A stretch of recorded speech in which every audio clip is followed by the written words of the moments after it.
Dilanjutkan waqal, maka laki-laki itu Arabi mengatakan walladzi nafsi biyadih, yang mana jiwaku berada di tangannya. Ya. Jadi di sini adalah qasam, bersumpah bahwa yang mana jiwaku berada di tangannya. Memang benar jiwa kita itu berada di tangan Allah Subhanahu wa taala. Tadi malam kita tidur tuh lagi diambil sama Allah, ditahan.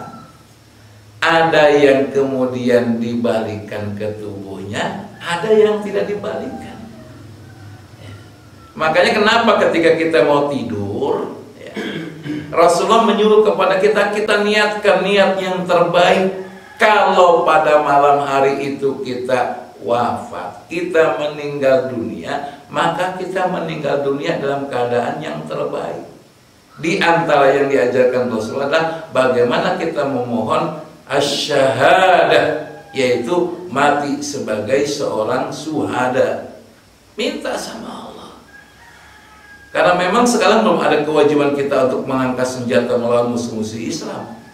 Kalau nanti ada masanya, alhamdulillah kita bisa merasakan itu.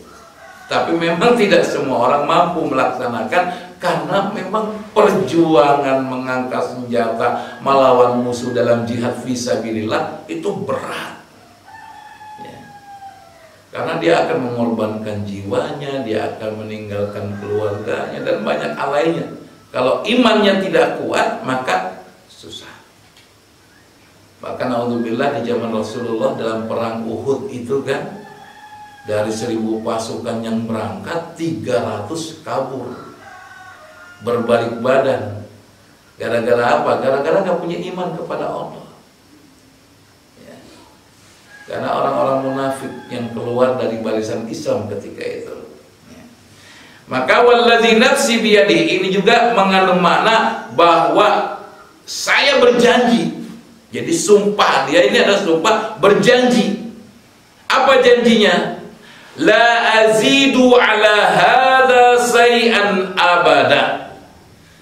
Kata laki-laki itu, saya tidak akan menambah apa? Amalan selain apa yang disebutkan oleh Rasulullah tadi. Dan penjelasan la azidu alal amal al mafrud alladzi sami'tuhu minka syai'an min. Nah, jadi sami'tuhu minka syai'an. Saya tidak akan menambah amalan-amalan yang wajib yang saya dengar dari engkau wahai Rasulullah. Berarti apa? Sahabat ini enggak nambah ibadah-ibadah sunnah. Kalau pemahamannya secara letterlocknya, dia tidak akan nambah. Dia fokus pada apa yang diwajibkan oleh Allah Subhanahu wa taala, dan yang bab-bab sunnah dia tidak menambahkan. Bukan karena menolak, bukan. Karena ingin fokus pada yang diwajibkan.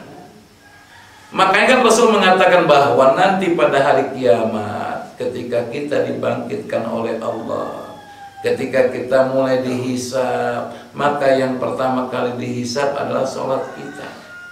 Dan bukan sholat sunnah, sholat wajib kita. Kalau sholat wajib kita sudah sempurna, nggak akan dihisab lagi yang sunnahnya. Bahkan ibadah-ibadah lain sudah dianggap cukup. Karena apa? Sholat orang yang diterima oleh Allah Subhanahu wa ta'ala akan mencegah dirinya dari perbuatan keji dan mungkar. Maka dia tidak akan melakukan. Lagi haji misalkan, kan disuruh oleh Allah Subhanahu wa ta'ala untuk menjauhi dari perbuatan keji dan mungkar. Maka dia tidak akan melakukannya. Karena apa? Sholatnya sudah baik. Nah, ini menjadi katakan wa hadza min ta'at, ya. Dan ini merupakan bentuk ketaatan yang dilakukan sahabat. Jadi kalau bisa kita pahami, ya. Kalau kita disuruh seseorang disebutkan A, B, C, maka apa? Udah cukup dengan A, B, C. Jangan ditambahin. Ya, itu pemahaman ketaatan. Kamu pergi ke pasar beli ikan, udah beli ikan aja.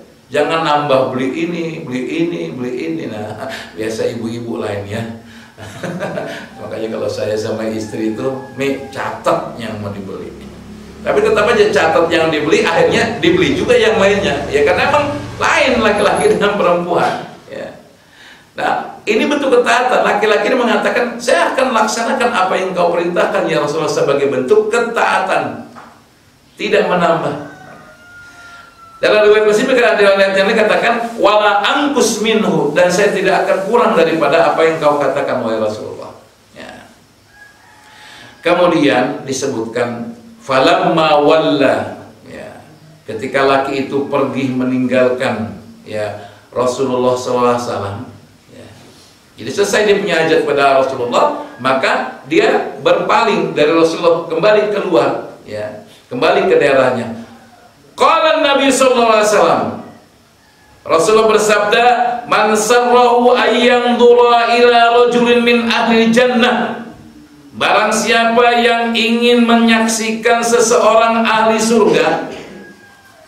Ya Allah, nikmat banget ya, orang itu pergi langsung dipuji sama Rasulullah bahwa laki-laki tersebut adalah ahli surga. Ya, padahal yang melaksanakan yang diwajibkan oleh Allah Subhanahu wa taala, dijamin sama Rasulullah akan masuk ke dalam surga. Maka kata Rasulullah, falyandur ila hadza, maka lihatlah laki-laki tersebut. Masya Allah, luar biasa. Ini jaminan Rasulullah. Dia mengatakan, saya bersumpah ya Rasulullah, saya akan melaksanakan apa yang kamu perintahkan tersebut.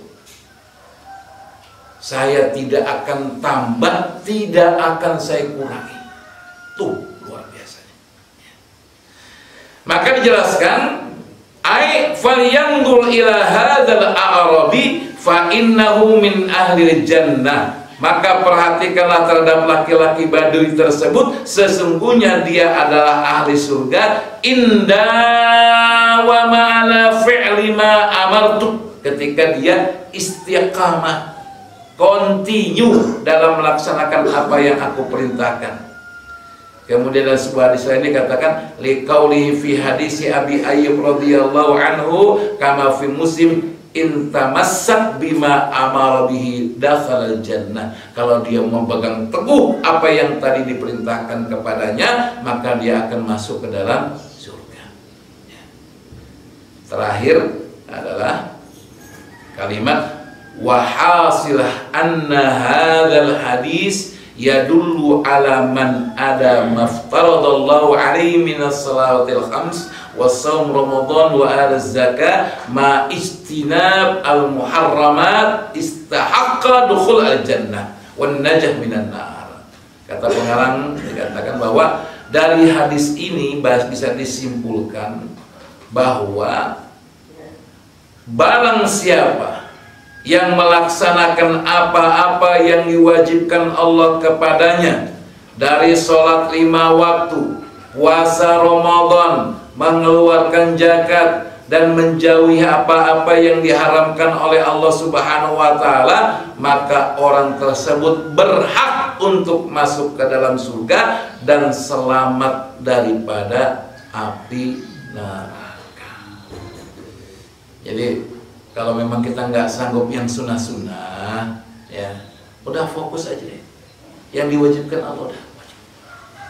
Ini kadang-kadang kita banyak tergoda dengan yang sunnah-sunnah, padahal yang wajib itu yang harus kita tunaikan. Ya. Jadi jangan sampai kita terlalaikan dengan sunnah, lalu kita terlalaikan dengan yang wajib gara-gara yang sunnah. Wallahu a'lam bishawab. Ini saja mungkin pembahasan kita pada kesempatan kali ini. Semoga bermanfaat. Kembali saya menasihati diri kita masing-masing dan dari segi pribadi bahwa yuk kita fokus dulu apa yang diwajibkan Allah Subhanahu wa taala. Lalu kalau memang sudah kita tunaikan dengan baik, nah boleh kita nambah ya dengan yang disunnahkan oleh Rasulullah sallallahu alaihi wasallam. Wallahu a'lam bishawab. Assalamualaikum warahmatullahi wabarakatuh.